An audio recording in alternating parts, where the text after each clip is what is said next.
Hello, Jason.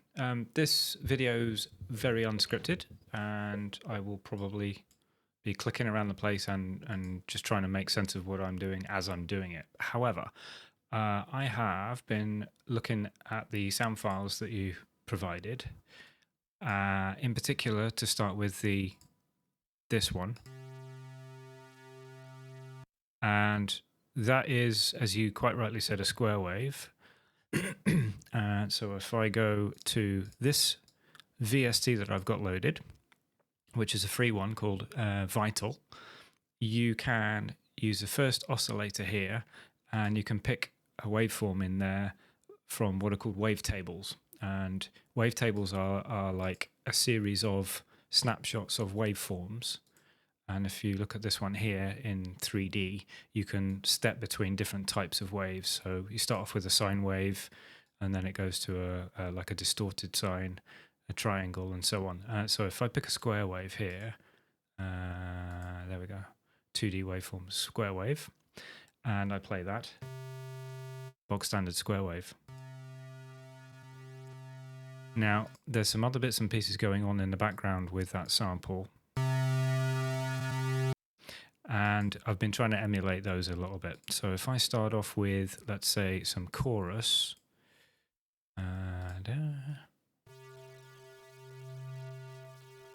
so that kind of brings in the panning and the some harmonics that happen due to there being multiple copies of the wave sort of moving around in the stereo field. As you can see with this little bit here, you've got a timing factor and a number of voices, and this bit represents those 4 voices changing in timing and in panning.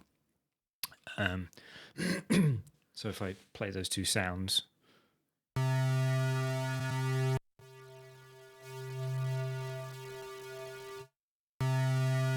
there's a little bit of comparison there. Maybe there's something going up in the higher register with the sample, and I can. This is the bit I've not done yet. I was going to have a look at putting a waveform.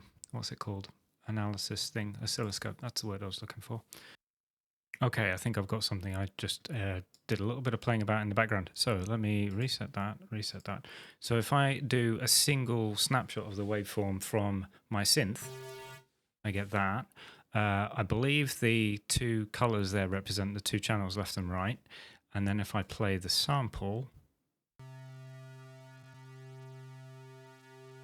that tells me instantly that there's too much stereo difference in the synth that I've been working with versus the waveform that's on the sample. So if I go to my synth and then go to voices here, I can change the spread of that down to a more mono thing. Let's try again. So reset that. There we go. There's some scaling differences here, clearly, and this is a more perfect square than the sample. This is where my knowledge isn't so good. I'm not great at reproducing other sounds, but I've had a go. The other thing that I was looking at was trying to bring out some of the harmonics that were in the other versions of the wave. So if I go to this nastier one, what I was doing there was adding some distortion and compression.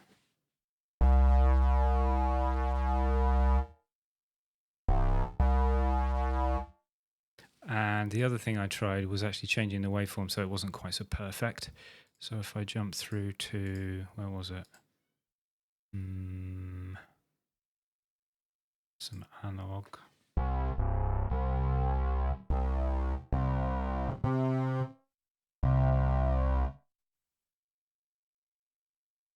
So, not perfect.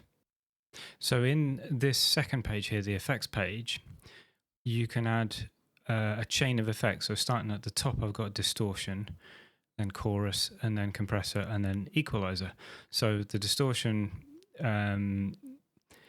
you've got various different types of distortion, hard clip, soft clip, and so on. And then there's a drive amount that kind of changes how heavy that distortion is. And then there's a filter within it as well with resonance.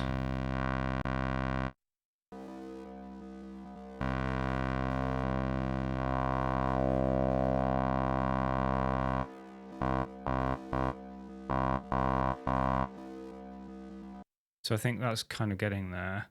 I think there's a lower harmonic that's more prominent.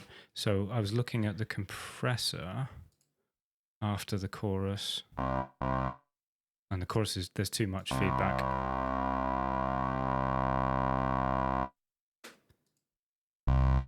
So this works on 3 different bands and compresses them. So that basically means the quieter parts of the waveform, the louder parts of the waveform are made quieter, and therefore you get a more consistent volume level across the different frequencies.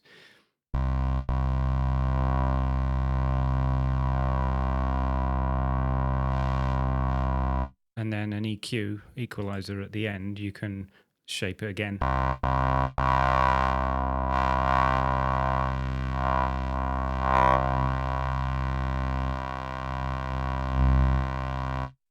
So you've got a lot of control all just in that one application. So you were saying in your message about the bit depth of the waveforms. Now, that's not something that I've messed about with a great deal.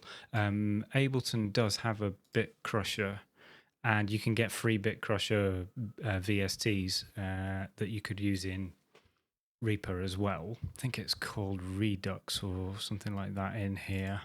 Yeah, so here we go, bit reduction, 8-bit. Let me get rid of the other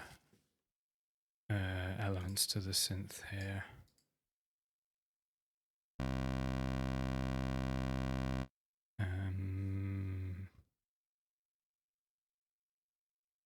Oh, I've put it on the wrong thing, that's why. Cut, paste.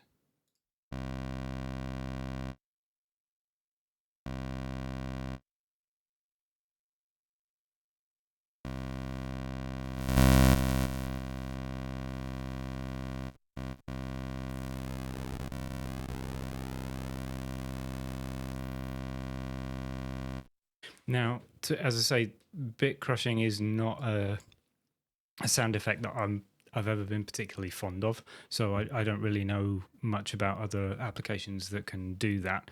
But yeah, you could probably get a VST for free to do that if you just do a search. You'd get your waveform. Let's get my square wave again.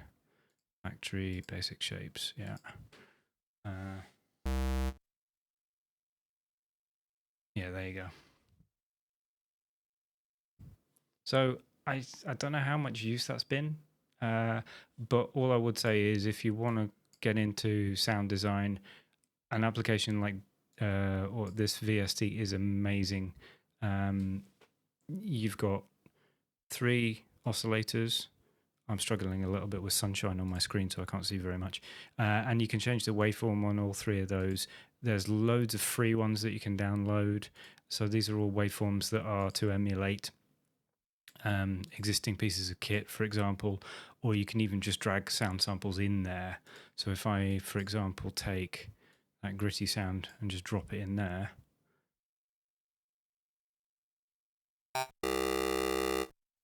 Turn off my bit crusher. That is basically the sound that was sampled there. I could put that one in there as a wavetable. I can change the different snapshots that it's using. So if I go to 3D, you can scroll through the waveform itself. I'll just have a play now and show you the kind of sound that I create with it and how flexible it is. So I'll make some waveform shapes now. So if I initialize that, click on the pencil, I'll pick my first frame of my wavetable. I'll adjust the shape width here. I'll go to another frame, and with that, draw some other shapes. And you can see it's interpolating between the two wave shapes. So if I do another frame here, and again do another shape. So the top row here is all the harmonics. This bottom row is the phase of those harmonics. And then if I clear to the right, and we'll go with smooth spectral blend, and that then allows us a transition between the wave shapes.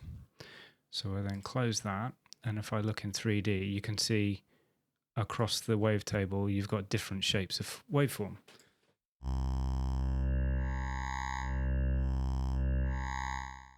Now with here, I can change the number of voices that are playing. So this is a single voice. If I double that up or triple that up and then change the detuning of those, you get a very different sound.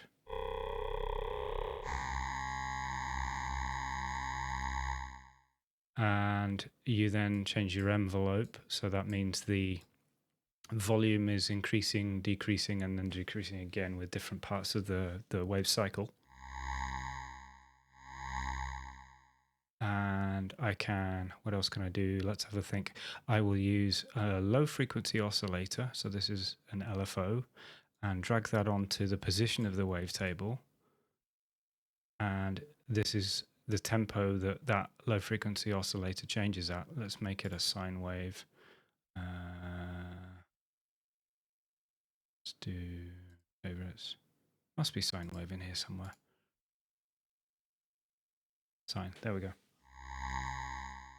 Okay, so that LFO is going to here.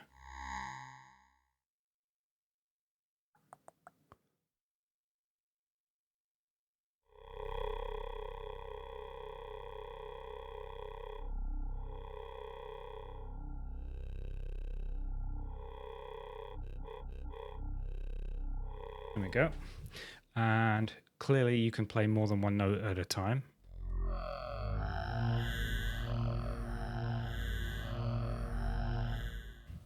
And you've got a bunch of other controls as well here, which are really cool. So if I change to, let's just randomly pick harmonic stretch.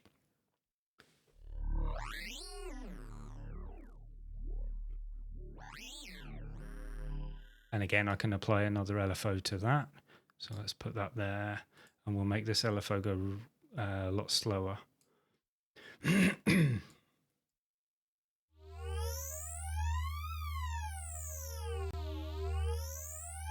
And I can make that bipolar, so instead of just going up and then down to the position that it was at, I can make it go negative and then positive.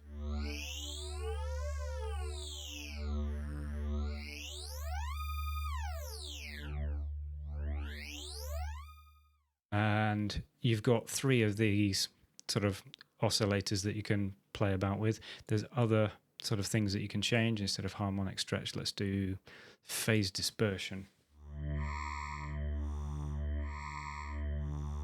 Or formant changes, wherever they are.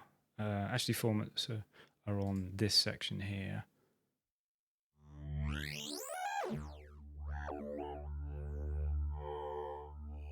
So you get like vocal changes. Formants are, you might know, they are like combinations of frequency changes, often using filters, which emulate vowel sounds in the human mouth. So again, I can put, let's say, that same LFO onto here.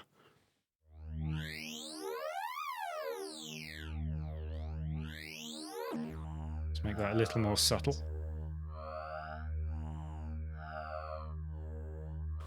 And we can use randomization on this as well.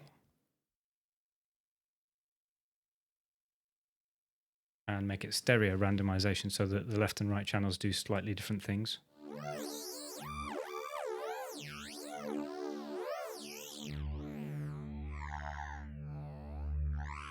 And I reduced the spread of the stereo field earlier on, so let me increase that again.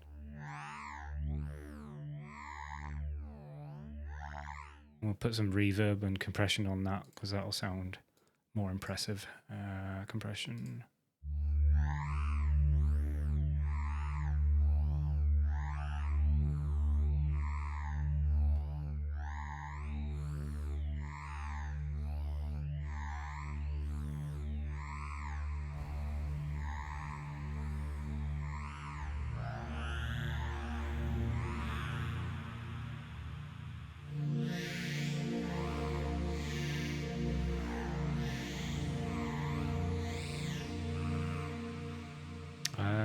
Slow down the LFOs.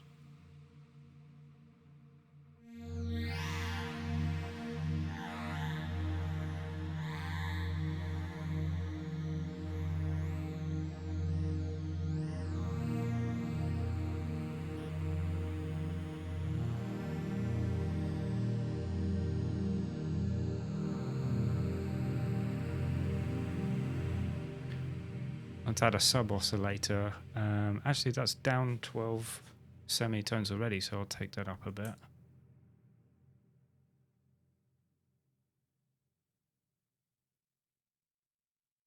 And we'll drop this one down.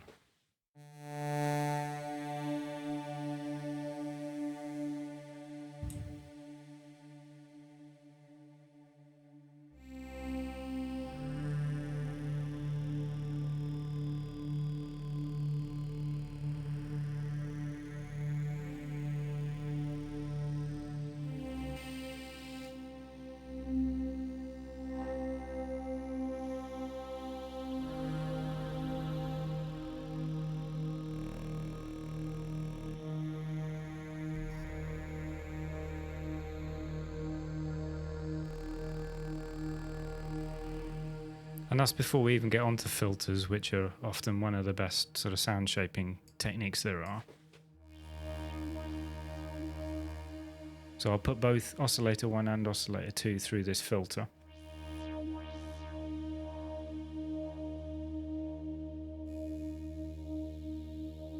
Change the shape of the filter.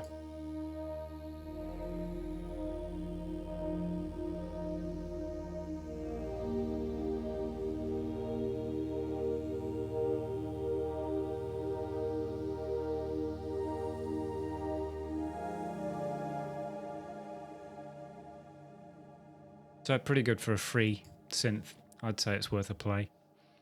As I say, I'm not great at reproducing existing sounds. My specialty is making new ones. So hopefully that gives you an introduction as to what you can do with free synths and a few ways of approaching, perhaps looking at the output of those.